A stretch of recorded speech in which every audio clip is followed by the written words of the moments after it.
আসসালামু আলাইকুম। Sharmin kitchen house and blog থেকে আপনাদেরকে জানাই স্বাগতম। আশা করি সবাই ভালো আছেন। আর সবাইকে অগ্রিম ঈদ মোবারক। 2 দিন পরই কোরবানি চলে আসছে।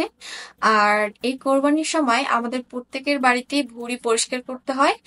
আর ভুঁড়ি খেতে তো প্রচুর টেস্টি, কিন্তু পরিষ্কার করাটা অনেকের কাছে খুবই জটিল হয়ে পড়ে।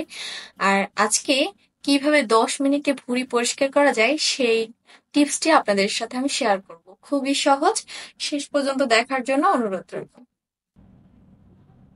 এই যে দেখুন, একটা পাতিলে আমি অনেকটা পানি বসিয়ে দিয়েছি, আর এই পানিটা অনেক গরম করে নিতে হবে। এই যে দেখুন, এভাবে করে ফুটবে, এভাবে অনেক গরম করে নিতে হবে। তারপরে সেই গরম পানির মধ্যে আমি এই ভুঁড়িটা দিয়ে দিলাম। আর ভুঁড়িটা আমি 2-3 মিনিট জাল করে নিই। 2-3 মিনিটের বেশি কিন্তু জাল করা যাবে না। 2-3 মিনিট জাল করে আমি উঠিয়ে নিব। আর অবশ্যই খেয়াল রাখবেন, কোনো ঠান্ডা পানি যেন এই ভুঁড়িটা আর না লাগে। এই গরম করার পর যেন কোনো ঠান্ডা পানি না লাগে। ঠান্ডা পানি লাগলে কিন্তু ভুঁড়ির এই যে এইভাবে বটি দিয়ে আঁচড়িয়ে আঁচড়িয়ে আমরা পরিষ্কার করে নিব। একেবারে পরিষ্কার হয়ে যাবে 1 মিনিটে। এই যে দেখুন, এভাবে করে আস্তে আস্তে পরিষ্কার করে নিতে হবে। আপনি চামচ বা ছুরির সাহায্যে পরিষ্কার করে নিতে পারেন। কোনোভাবেই যেন ঠান্ডা পানি না লাগে, তাহলে কিন্তু এই ময়লাগুলি আর পরিষ্কার হবে না। এভাবে করে আস্তে আস্তে 1 মিনিটের মধ্যে এগুলো পরিষ্কার হয়ে যাবে। আপনি যদি চুন ইউজ করেন, সেক্ষেত্রে বড়ির স্বাদ কিন্তু নষ্ট হয়ে যাবে। চুনে কিন্তু স্বাদ কমে যায়। আর এভাবে যদি গরম পানির সাহায্যে আপনি বড়িটা পরিষ্কার করেন, স্বাদ একদমই অক্ষুণ্ণ থাকবে। খুবই টেস্টি হবে বড়িটা খেতে। এই যে দেখুন, কি সহজে পরিষ্কার হয়ে যাচ্ছে।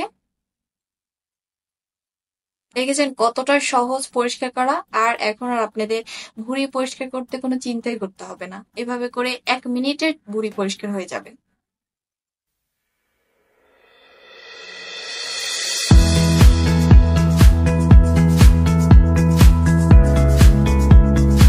এই যে দেখুন, কত সুন্দর পরিষ্কার হয়ে যাচ্ছে ভুঁড়িগুলি।